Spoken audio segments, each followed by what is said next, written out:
안녕하십니까? 소윤섭의 팟캐스트는 예지자들이 예언한 큰 운명도 바꿔놓을 수 있다는 주제를 가지고 심도 있는 분석을 해보겠습니다. 인류의 운명을 바꿔놓을 수 있는 근거는 이타심과 선한 마음 또는 이기심과 악한 마음, 양쪽 모두 요인으로 작용된다고 할 수 있습니다. 흥망성쇠의 갈림길에 흥하고 성하는 환경 속에서 이기심과 악한 마음을 가진다면 운명일지라도 절대로 이룰 수 없고, 망하고 쇠하는 환경 속에서 이타심과 선한 마음을 가진다면 운명일지라도 반드시 바꿔질 수 있답니다.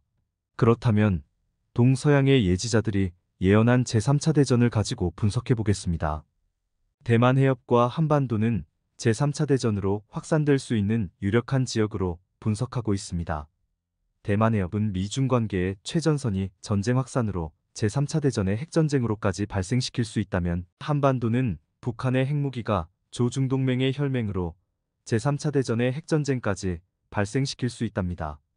동서양의 예지자들이 예언한 제3차 대전의 운명은 대만 해협이 가장 근접하지만 한반도가 그 소용돌이의 중심에 있어서 피해가는 것은 어려운 상황이죠. 예지자들이 예언한 제3차 대전의 큰 운명은 바꿔질 수 있을까요? 인류 공멸이 전제되는 제3차 대전의 환경 속에서 아무것도 모르는 어린애들처럼 단지 이타심과 선한 마음의 해법으로 인류의 큰 운명을 바꿔놓을 수 있을까요? 대만 해협의 문제는 중국의 국가 통일이라든지 대만의 독립이라든지 대척점의 관계보다는 미중의 경쟁 관계에 있습니다. 표면적으로 중국몽이 대두되지만 이면에는 미중 전쟁이 있답니다. 미국은 지구촌에 선두 자리를 내주거나 공존할 수 없고, 중국은 지구촌의 선두 자리를 넘보거나 공존하고자 하죠. 대만 해협이 중국에 의하여 봉쇄된다면 미국의 영향력은 크게 훼손됩니다. 미국은 기축 통화의 자리까지 위협받을지 모릅니다. 게다가 미국의 강력한 우방인 한국과 일본이 중국의 속국으로 전락할 수 있지요. 한국과 일본은 대만 해협을 통하여 석유와 원자재 등을 수입하고, 양국의 GDP의 근원인 수출의 길목이 중국으로 넘어간다면 위성국으로 전락할 수 있어요. 대만 해협의 전략에서 중국은 속전속결을 원하고 대만은 지연작전을 강구합니다. 중국은 미국이 개입하기 전에 모든 것을 끝내고자 하고, 대만은 미국이 개입할 수 있도록 시간을 끌어야 하는 것이죠. 중국의 큰 난제는 대만 해협의 전쟁 발화의 영향력이 우크라이나와 가자지구 전쟁과는 전혀 다른 양상입니다. 국지전으로 끝낼 수 없다는 위험성이 도사리고 있답니다. 대만 해협의 전쟁은 기축 통화의 기득권을 내놓게 되는 미국의 입장에서는 절대로 좌시할 수 없는 상황입니다. 우크라이나와 가자지구의 환경과는 전혀 다르죠. 대만 해협에 미국이 개입하면 한국과 일본도 개입하게 됩니다. 중국은 대만 해협의 전쟁에서 실패한다면 자국 사회의 붕괴를 감내해야 합니다. 그래서 중국도 전쟁이 시작된다면 한 발자국도 물러설 수 없는 입장에 놓이게 되죠. 대만 해협의 전쟁에서 심각한 손실로 인하여 국지전으로 끝내자고 하더라도 자국 사회의 붕괴가 도래할 수 있는 중국으로는 핵무기의 사용도 고려할 수 있는 것이죠. 중국의 개혁 개방으로 이루어 놓은 중국몽은 하루아침에 모두 사라지기 때문에 절대로 물러설 수 없는 입장으로 변하게 된답니다. 대만 해협의 전쟁은 중국인민해방군 동부전구가 맡게 됩니다. 대만을 포함한 한국과 일본이 그 영향권에 있어요. 대만 해협은 200km가 넘습니다. 개전 초기 포병 전력은 무용지물이고 전투기와 미사일 전력이 주전력이죠. 중국의 전술은 상륙작전이 중심입니다. 물살과 바람이 거센 대만 해협이 바다를 건너오는 상륙부대는 기동성에서 단점을 가지고 있어요. 항공으로 병력을 투입하더라도 수용인원에서 한계성이 있고, 대만 공군과 미사일 부대의 반격으로는 심한 저항을 받게 됩니다. 중국의 항공모함과 상륙함에 대만의 타격 전력은 상륙부대의 기동성을 약화시킬 수 있어요.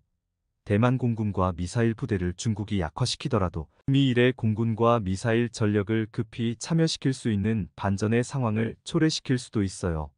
대만은 중거리 미사일을 생산합니다.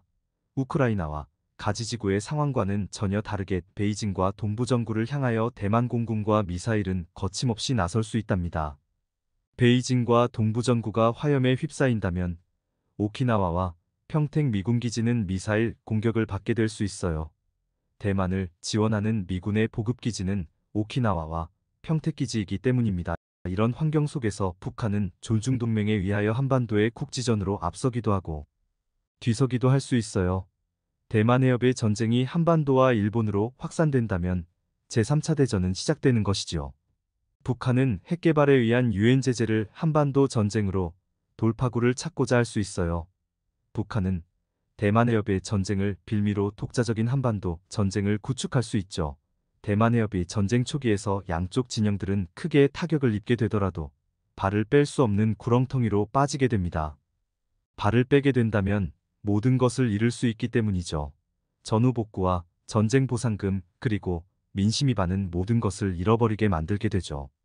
경제 불황기와 더불어 전쟁으로 인한 지구촌의 경제 붕괴는 세계인들의 지탄을 받기 때문에 전쟁 당사국들의 위상은 모두 무너지게 됩니다. 대만 해협의 총알 한 발의 격발은 돌이키지 못하는 제3차 대전을 촉발시킬 수 있어요. 중국과 북한이 전쟁에서 심각한 위협을 느끼게 된다면 핵무기의 사용을 결정할 수 있어요. 그렇다면 제3차 대전의 큰 운명을 이타심과 선한 마음으로 바꿔질 수 있다고 하는데 어떻게 바꿔놓을 수 있을까요?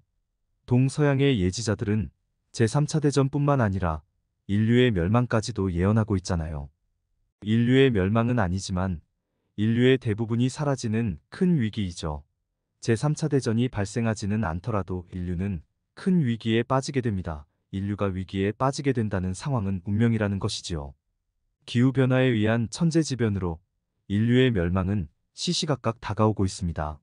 전쟁이 아닐지라도 대만 해협과 한반도의 주변 사람들은 모두 큰 위기에 빠지게 된다는 것이죠. 그래서 굳이 전쟁을 할 필요가 없다는 겁니다. 중국이 중국몽보다는 인류애로 나서는 것이 대국의 모습이 될 겁니다.